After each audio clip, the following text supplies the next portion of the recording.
My wife and I found out earlier in the year we may not be able to have children. Then last month I was diagnosed with cancer. Oh, man. How do I combat depression? Well, the first thing that we should point out here, I'm very sorry to hear about all that. That's a lot of tragedy in a very short period of time, man.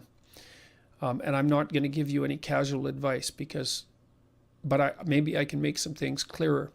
The first is you're not depressed. You've had terrible things happen to you. That's not the same thing, right? I distinguish between them. If a client comes to me and they say they're feeling very sad and down and anxious and worried about everything and so forth, then I kind of walk through their life. Do they have friends? Do they have a family? Do they have a meaningful job? Is their educational background appropriate for their level of intelligence and ability? Are they taking care of themselves? Do they have something to look forward to? Do they use their time outside of work productively and wisely, etc.? So you think about those as the dimensions of a good life. There's more, or maybe there's fewer, but that's not too bad for a quick and dirty first pass through, let's say. Those are the dimensions, by the way, that you work on. If you do the future authoring program in the self-authoring suite, you're asked to think about all those dimensions and consider what your life might be like if you optimized along all of them. And so, if all of those things are going well for you and you feel terrible all the time, then you're depressed. Because there's something wrong with your emotional regulation. I mean, maybe you're having an existential crisis. That's a possibility. But I mean, let's assume we can't see anything structurally wrong with your life, but you're feeling terrible. Then I would say, well, you have depression. There's something wrong. And maybe it's physiological. And people like that, in my experience, those are the people who often really benefit from antidepressants. But then there's the other sort of person who is in trouble. Their educational attainment is not what it should be. They don't have a job. They have an alcohol or drug problem. They have a family that's really not functioning well, or they don't have a family.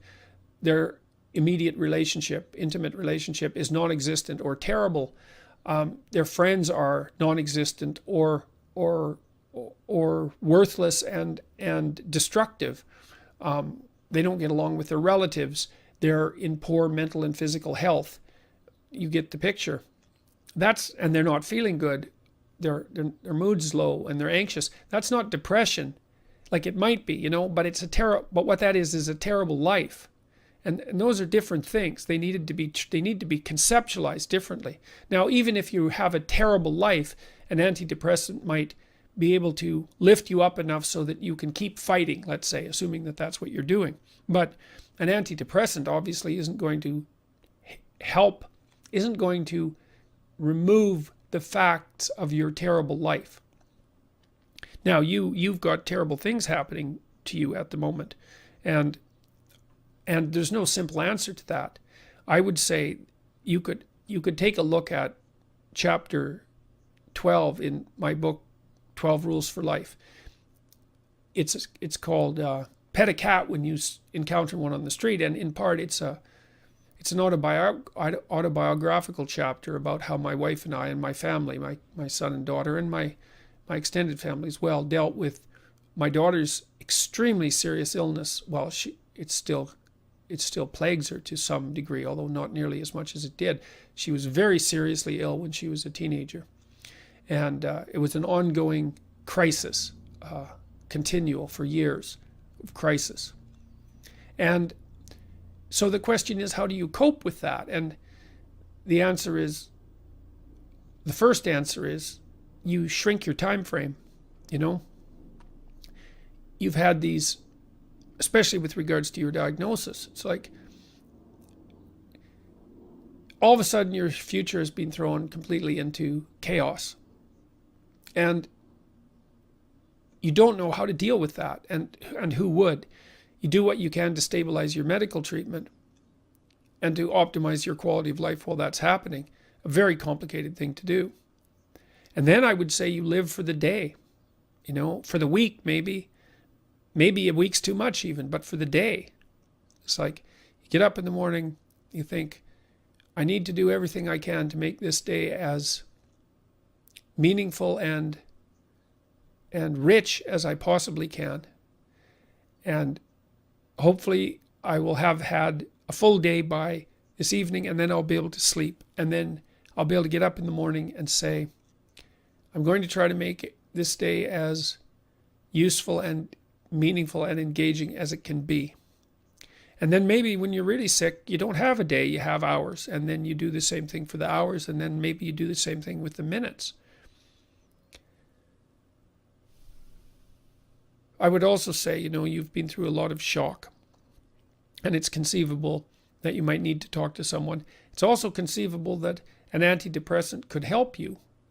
You've got a lot to deal with, and your nervous system might need some stabilization with all that stress. And so that's something to consider. Antidepressants are also quite effective as pain medications, especially a drug called Cymbalta.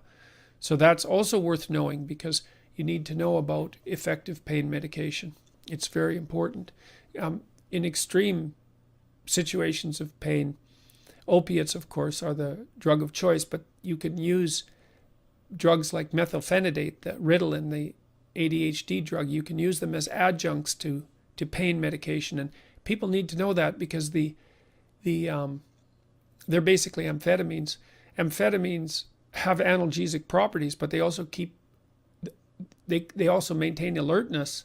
And so the problem with opiates is they can be sedating, but an opiate amphetamine combination, and this is for people who are in absolutely intractable pain, by the way, that can increase alertness and help cope with pain. And it's really useful to know what you might need to cope with pain.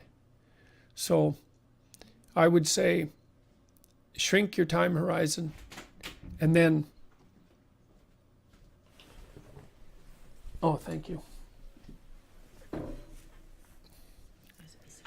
Okay, thanks, Tam. Shrink your time horizon, and then concentrate on the moment, whatever that moment happens to be. It might be the next minute. I don't know what else to do when you're in an extreme situation.